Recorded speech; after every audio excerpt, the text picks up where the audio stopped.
Amém?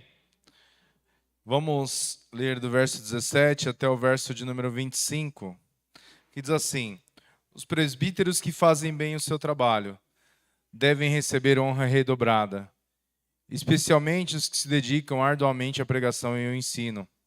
Pois as Escrituras dizem: Não amordaçem o boi para impedir que ele coma, enquanto debulha os cereais, e também aqueles que trabalham merecem seu salário.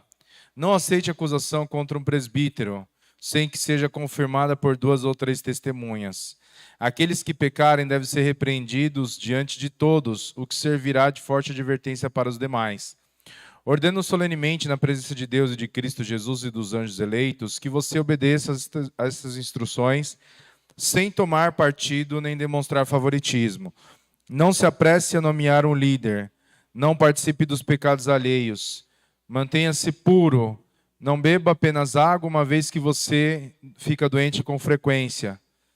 Tome um pouco de vinho por causa do seu estômago. Lembre-se de que os pecados de alguns são evidentes, seu julgamento é inevitável. Há outros, porém, cujos pecados só serão revelados mais tarde. Da mesma forma, as boas obras de alguns são evidentes e outras feitas em segredo. Um dia serão conhecidas. Aqui, a gente tem 5 temas principais que a gente vai tratar. O primeiro tema é a respeito da recompensa aos presbíteros, aos pastores. O segundo tema vai falar sobre a repreensão contra, a acusação e repreensão contra os pastores. O terceiro tema vai falar sobre como que devem ser nomeados os presbíteros ou os líderes da igreja. O quarto tema vai falar sobre a saúde aqui de Timóteo. E o quinto tema vai falar sobre o julgamento, os pecados de alguns, né? Que alguns são pecados manifestos, outros pecados ocultos. E como que isso vai ser tratado diante de Deus. Amém?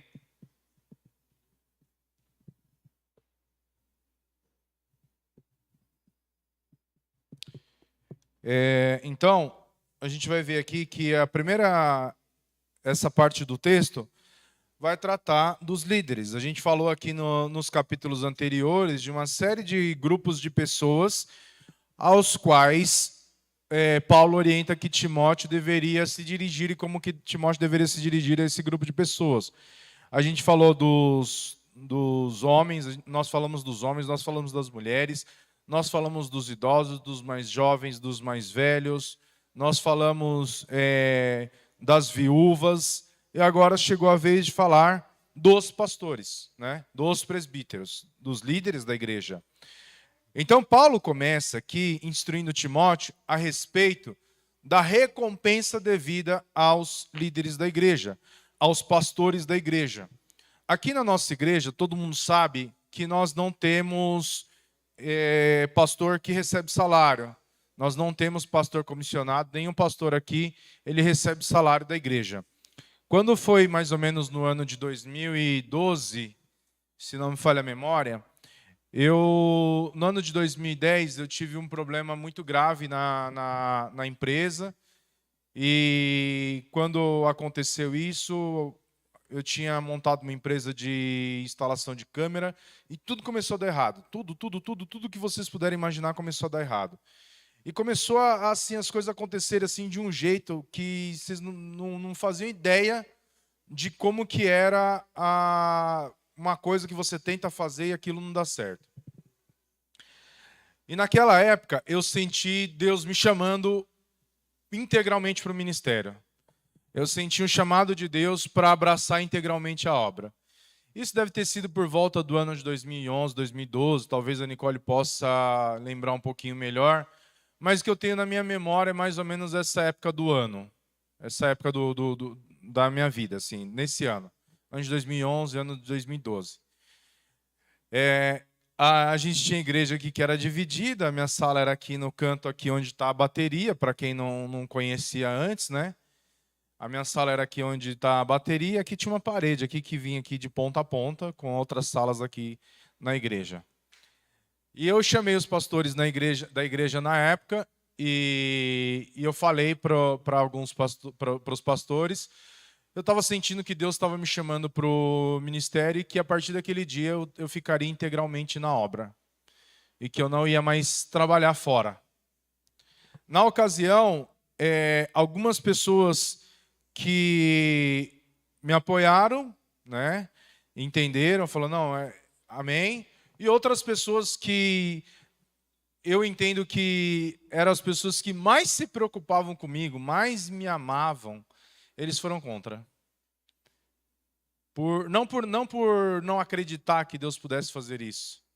Não por não acreditar que Deus estava me chamando para aquilo, mas por cuidado mesmo e preocupação.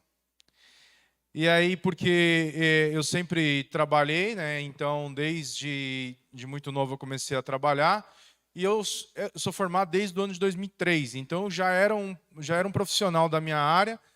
Quando foi 2010, eu resolvi sair da minha área e fui trabalhar com instalação de câmera, CFTV. E aí, quando as coisas começaram a dar errado, eu falei assim, não, eu vou para a obra. Eu senti Deus me chamando. Isso tem uma coisa que, graças a Deus, assim, uma coisa que Deus me abençoou muito, muito, muito mesmo. Assim, um presente de Deus para minha vida é a minha esposa. Porque eu nunca cheguei para ela e falei assim para ela, Deus falou algo comigo, por mais louco que aquilo parecesse, e ela falasse não. Nunca eu cheguei para a Nicole e falei assim, olha, Deus falou isso comigo, e ela falasse não. Quando eu falei para ela que Deus estava me chamando para a obra e que eu ia ficar integral na igreja, a única palavra que ela falou foi amém. E a gente tinha necessidades que eram de aluguel, de água, luz, telefone, outras despesas que a gente tinha com a casa, alimentação, seguro, nós tínhamos já filhos. Então, tudo isso tem muito gasto. E aí, quando eu falei isso nessa reunião, as pessoas falaram assim, mas a igreja não tem condições de te pagar um salário. A igreja não tinha condições de me manter. E aí foi estabelecido ali uma remuneração que era mínima, que não cobria nem meu custo de aluguel. E mais uma porcentagem que, enfim, o que a igreja pagava além disso era o meu convênio médico, porque eu não podia ficar sem convênio médico, né? Que era uma coisa que a igreja pagava, mas a igreja realmente não tinha condições, não tinha recursos para isso.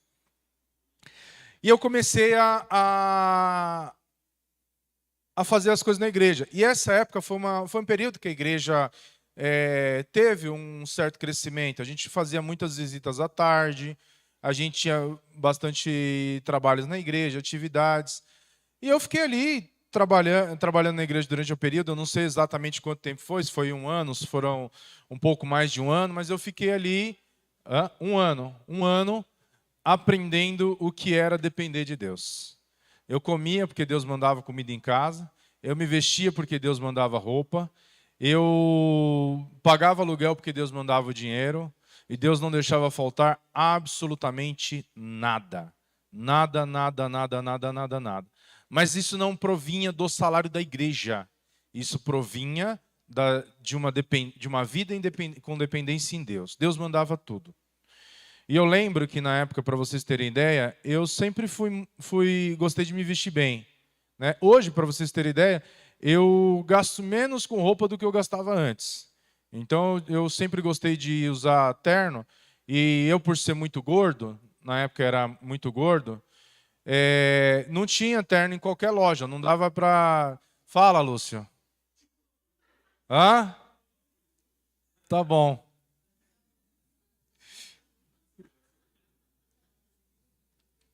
Continuemos. Então, na época, eu não tinha roupa para mim em qualquer loja. E as lojas que tinham roupa do meu tamanho, ou era em loja de números extra grandes, ou era na Via Veneto, na Via Veneto, na Brooksfield. Onde eu comprava roupa, na Brooksfield e na Via Veneto. Que são lojas muito caras. Hoje um terno na Via Veneto, na Brooksfield, é no mínimo uns R$ 2.500, R$ 3.000. E aí, nessa época, eu não tinha dinheiro para comprar roupa, não tinha dinheiro para comprar sapato, nem para mim, nem para os meus filhos, nem para ninguém.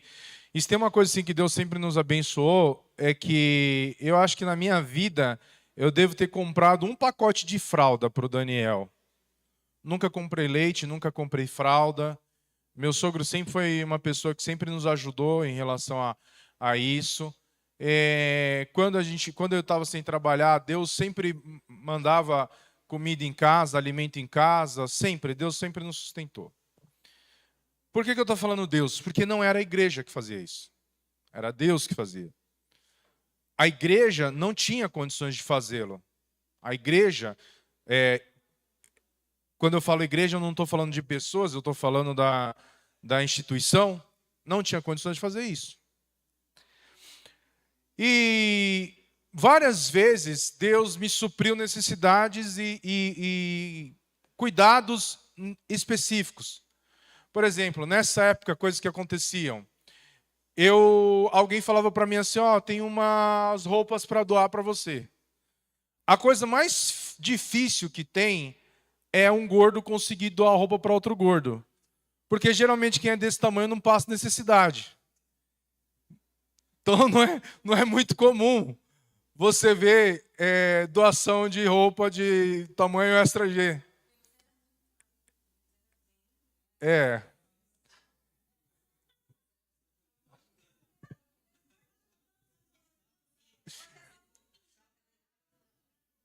Posso continuar? Eu não estou gostando do rumo que essas conversas paralelas estão tomando. Vamos lá. Então, era muito difícil eu ganhar roupa. Aí um dia uma pessoa falou para mim que tinha umas roupas para me doar. E aí, naquele dia eu fui lá na casa da pessoa, eu peguei as roupas, provei as roupas e as roupas me serviam perfeitamente.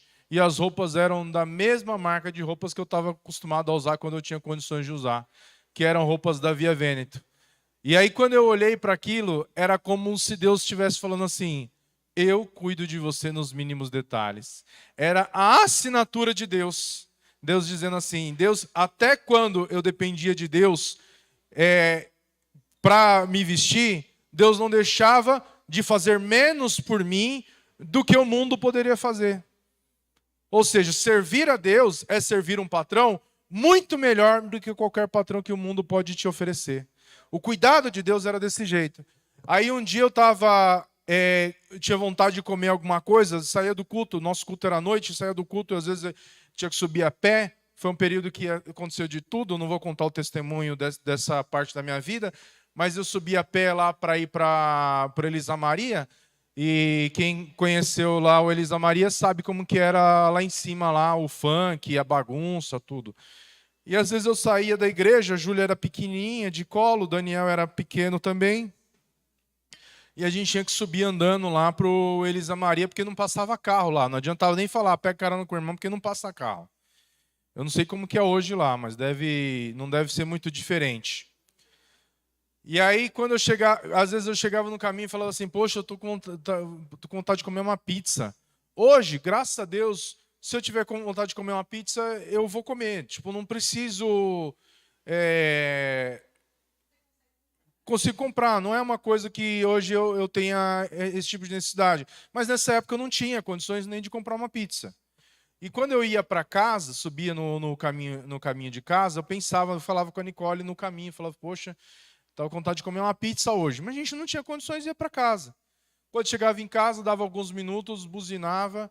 Alguém tinha mandado uma pizza para a gente e abençoado nossa vida. Aí quando a gente ouvia o barulho da pizzaria, e geralmente era a pizza do Mudinho, eu abria a janela e falava assim, opa, se for para mim, né?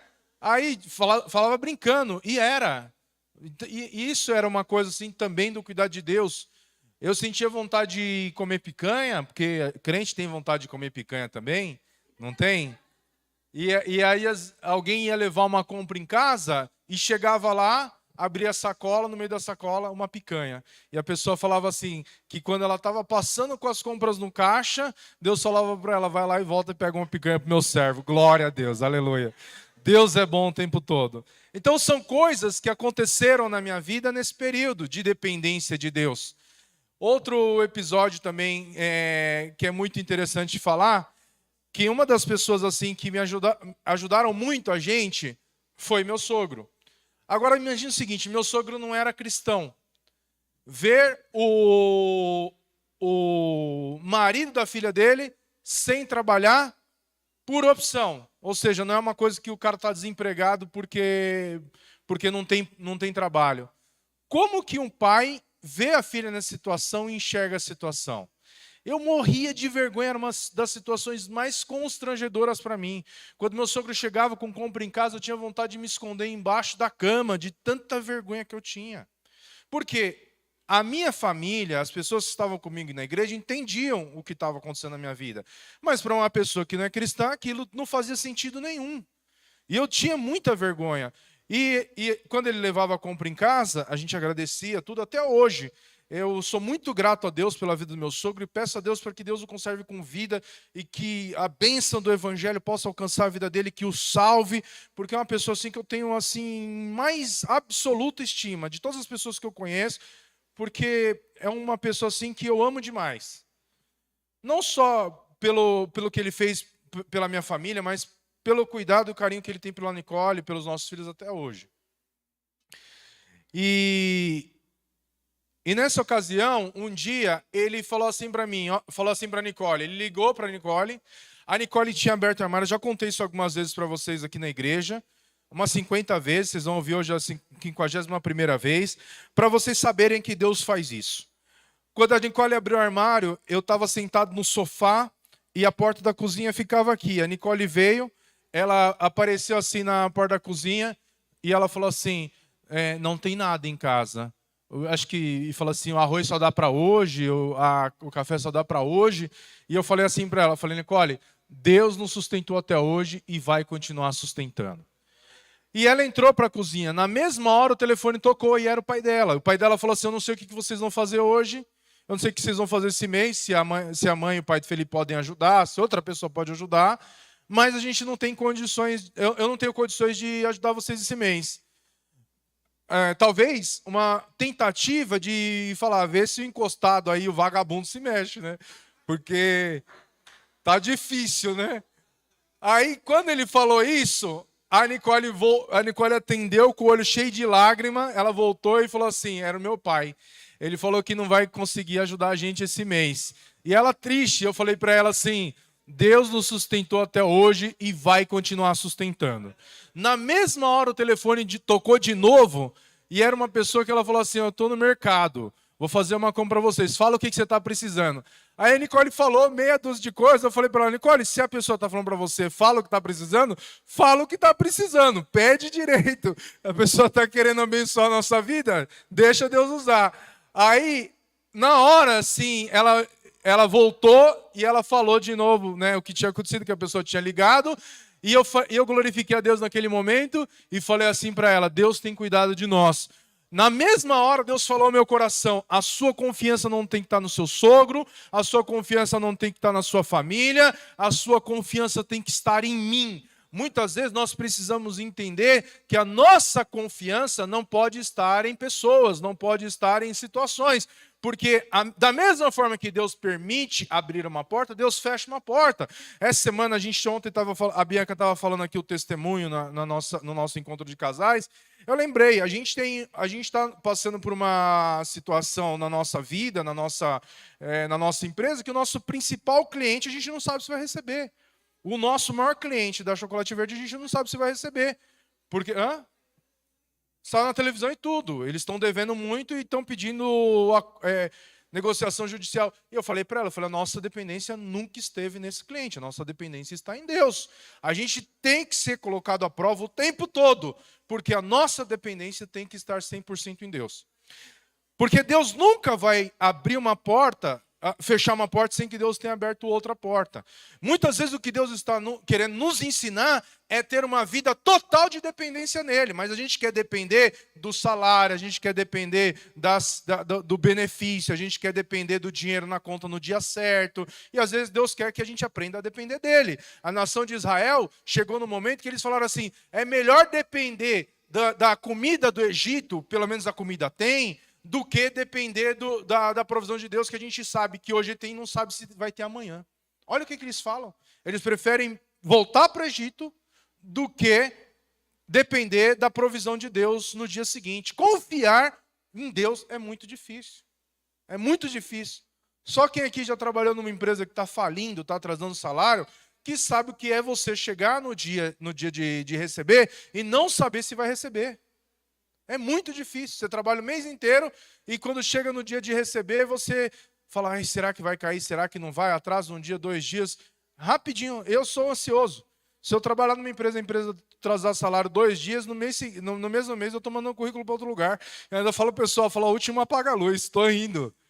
Quando eu trabalhava no Banco Nossa Caixa, que o Banco Nossa Caixa foi vendido para o Banco do Brasil, eu fui o primeiro a ir embora. Eu tinha um bom currículo, sempre o mercado de TI sempre foi aquecido. Falei, pessoal, foi o último apaga a luz. Tem gente que fica para ver o que vai acontecer. E às vezes ficar é bom. Tem gente que não fica. Eu era o cara que ia embora. Só que essa ansiedade, qual foi a forma de Deus trabalhar na minha vida? Fechar todas as portas. Fechar, cerrar, lacrar. Nada, nem bico tinha. Nada. Deus fechou todas as portas. Puf. E o que eu tinha que aprender? A confiar em Deus. Foi 1 ano vivendo dessa forma. Eu comia porque Deus mandava, eu bebia porque Deus mandava, me vestia porque Deus mandava. A ajuda que eu recebia da igreja era 400 e pouco, era o valor integral do meu aluguel. Tudo que eu tinha dentro de casa, Deus mandava. E Deus não deixava faltar absolutamente nada. Nada. Até que chegou um momento que as portas do ministério parece que também se fecharam. Ou seja, as coisas já não estavam mais como antes. A bênção de Deus e a provisão já não estavam mais como antes. E o que Deus estava falando para mim? Hora de voltar.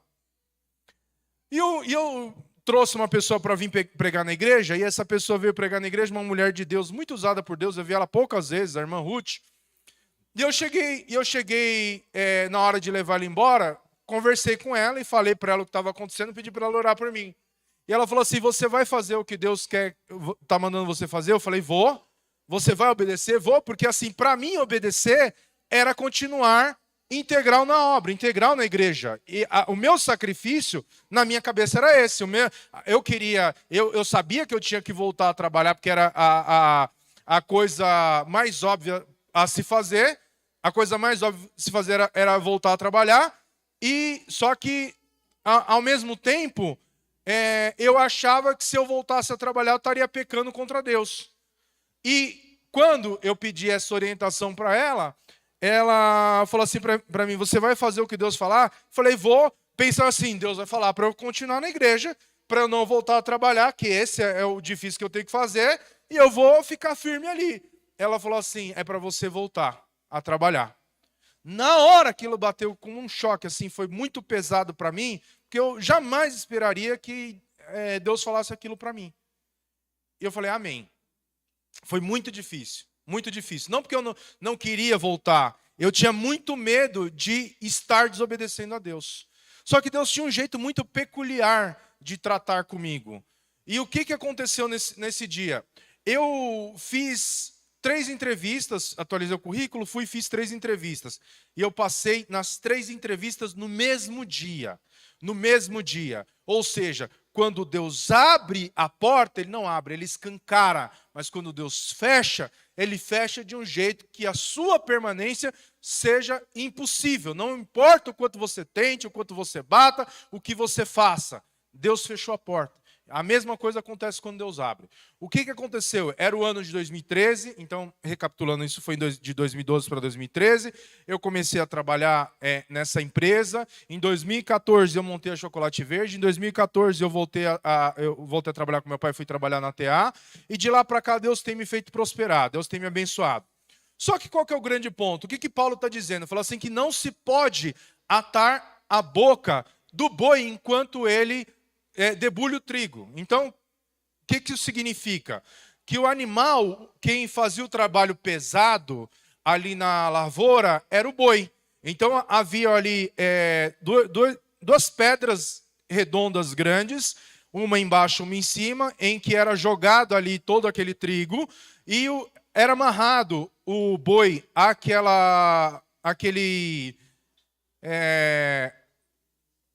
aquele instrumento, né, aquele equipamento de moinho, aquele moinho, para que o boi, ao se movimentar, ele fizesse o trabalho pesado de fazer a pedra rolar por cima da outra pedra e o grão fosse solto da palha do trigo.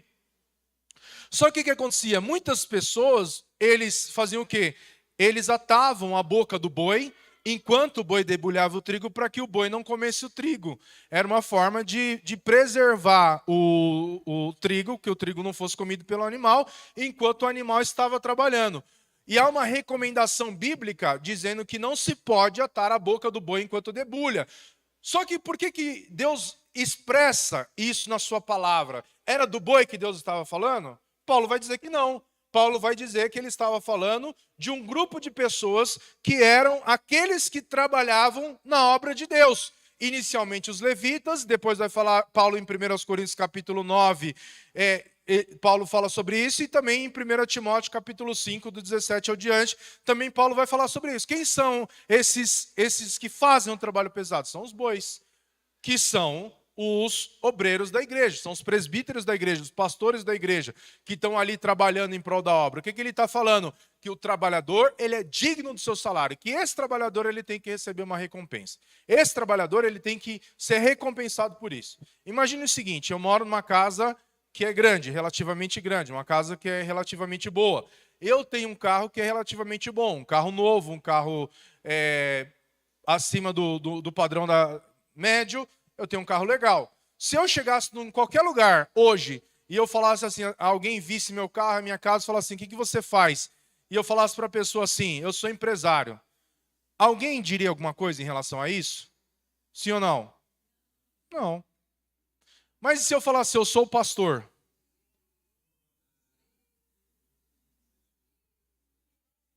E aí? E aí? Por quê? Eu entendo que, por exemplo, olha só o que o apóstolo Paulo vai dizer em 1 Coríntios capítulo 9. Ele fala assim, eu não sou livre como qualquer outro, não sou apóstolo, não vi Jesus nosso Senhor com meus próprios olhos, não são vocês resultado de meu trabalho no Senhor, mesmo que outros pensem que não sou apóstolo, certamente eu sou para vocês. Vocês mesmos são a prova de que eu sou apóstolo. E esta é a minha resposta aos questionar a minha autoridade. Acaso não temos o direito de receber comida e bebida por nosso trabalho? Não temos o direito de levar conosco uma esposa crente, como fazem os outros apóstolos e como fazem os irmãos do Senhor e Pedro? Ou será que só Barnabé e eu precisamos trabalhar para nos sustentarmos? Ou seja, Paulo está dizendo assim, eu não tenho direito de ser sustentado por vocês, pela igreja, por cada um dos irmãos. Ele vai dizer, olha, que soldado precisa pagar pelas próprias despesas? Que agricultor planta uma videira e não tem direito de comer de seus frutos? Que pastor que cuida de um rebanho e não tem permissão de tomar o seu leite? Será que expresso apenas uma opinião humana ou a lei diz isso?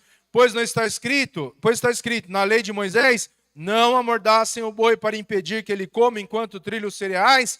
Deus estava pensando apenas nos bois quando disse isso. Olha o que Paulo está dizendo. É do boi que Deus está falando? Não. De quem Deus está falando? Essas palavras foram escritas a nosso respeito. E, portanto, quem ara e quem trilha o cereal deve ter a esperança de receber uma parte da colheita. O que o apóstolo Paulo está dizendo? Ele falou assim, nós temos direito a receber um salário da igreja. A igreja tem a obrigação de nos pagar um salário, e não só de nos pagar um salário, que nos dê uma honra dobrada. Olha o que Paulo está dizendo. Eu adoro pregar em série, amo pregar em série, porque ninguém vai poder me acusar de estar advogando em causa própria.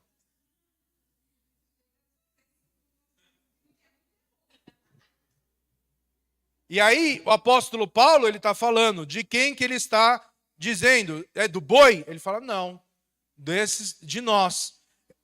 E aí o que ele vai dizer em relação a isso?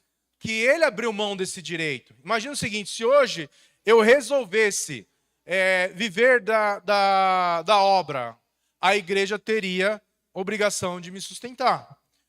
Só que, qual que é o grande ponto? Eu teria que abrir mão de diversas coisas na minha vida para que eu pudesse receber o sustento da igreja.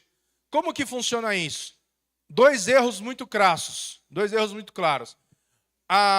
O obreiro que é sustentado pela igreja viver abaixo do padrão da igreja, e outro erro é o obreiro viver acima do padrão da igreja. Então o que é o normal? O normal é o obreiro viver de acordo com o padrão da igreja. Por exemplo, se eu tenho uma igreja aqui no Sem Terra, e eu sou pastor dessa igreja do Sem Terra, e eu sou um pastor remunerado pela igreja, o meu salário não pode ser o mesmo salário do pastor de uma igreja em Alphaville. Não porque a minha responsabilidade é maior ou menor, e nem porque a minha igreja é melhor ou pior. Simplesmente porque não é de acordo com o padrão da comunidade a qual eu estou inserido. Então eu tenho que estar pelo menos no mesmo padrão da comunidade. Eu não posso chegar na favela de carro importado, não posso morar numa casa grande, enquanto as pessoas que congregam comigo, a maioria das pessoas que congregam comigo passam uma situação miserável, uma situação difícil, e eu também não posso estar numa igreja com 500, 600, 1.000 pessoas, 2.000 pessoas, que a maioria delas são muito abastadas, e também chegar na igreja de carro velho, carro caindo aos pedaços, chegar com o carro quebrado, um dia conseguir chegar na igreja, outro dia ter que ir de guincho, ou ter que ir de ônibus, porque o meu carro quebrou no meio do caminho. Então a vida do obreiro tem que ser de acordo com o padrão da comunidade. Só que assim como Paulo, eu também abri mão desses direitos para que não fosse pesado a igreja. O que o apóstolo Paulo está dizendo? Preferimos suportar qualquer coisa a fim de não sermos obstáculo para as boas novas a respeito de Cristo. Eu abri mão desse direito de receber auxílio da igreja. Só que esse é um princípio que eu vivo na minha vida. Eu tenho esse princípio na minha vida.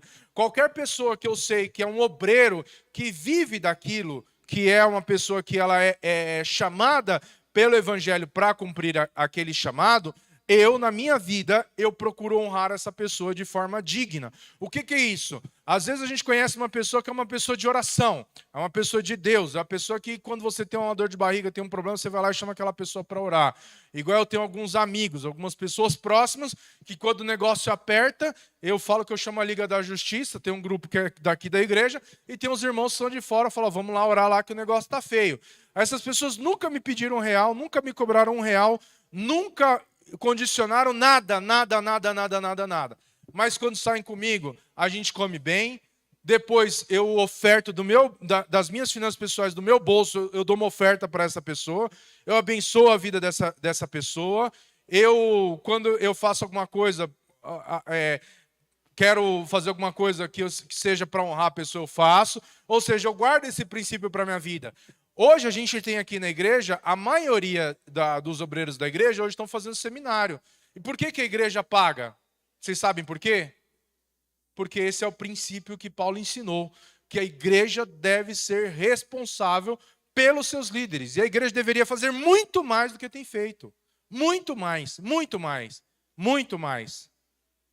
Hoje a gente faz uma fração do que a igreja deveria fazer em relação à própria igreja, à própria liderança, os obreiros, os líderes, os pastores. A igreja não faz nem metade do que deveria fazer. A gente dá uma contribuição que é metade do valor do que seria um seminário para que a igreja possa fazer isso. Ah, mas tem pastor que tem condições de fazer. Tem irmão que precisa de uma bolsa de 100%.